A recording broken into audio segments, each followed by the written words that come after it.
Welcome to my YouTube channel Info Insights.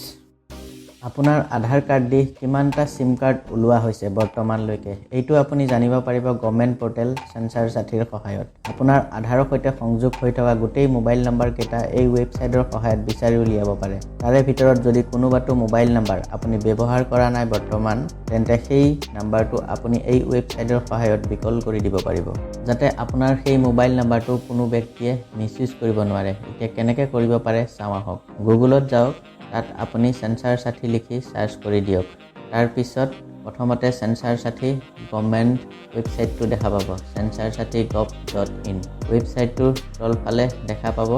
No Euro mobile connection আইকনটো তাত আপুনি click কৰাৰ লগে লগে দেখা পাব এনেকুৱা এখন পেজ তাত আপোনাৰ 10টা অংক মোবাইল নম্বৰটো দিব যিটো আপোনাৰ আধাৰৰ সৈতে সংযোগ হৈ আছে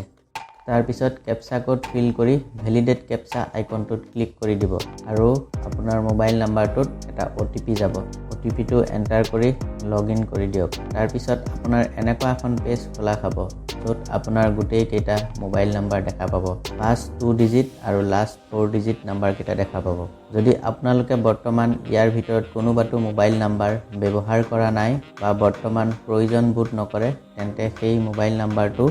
মোৰ নম্বৰ নহয় বা প্ৰয়োজন নাই বিকল্প বাছনি কৰি অভিযোগ দাখিল কৰিব পাৰিব আৰু কিছুদিন পিছত সেই নম্বৰটো বিকল হৈ যাব তাৰ পিছত অভিযোগ সম্পূৰ্ণ হ'ল নে নাই অনুৰোধ আইডিটো দি আপুনি ইয়াৰ স্থিতি সম্পৰ্কে এই ওয়েবসাইটৰ জৰিয়তে চাব পাৰিব আশা কৰিছো ওয়েবসাইটটোৰ বিষয়ে জনাৰ দৰকাৰ আছিল এই ভিডিঅটো প্ৰস্তুত কৰিলো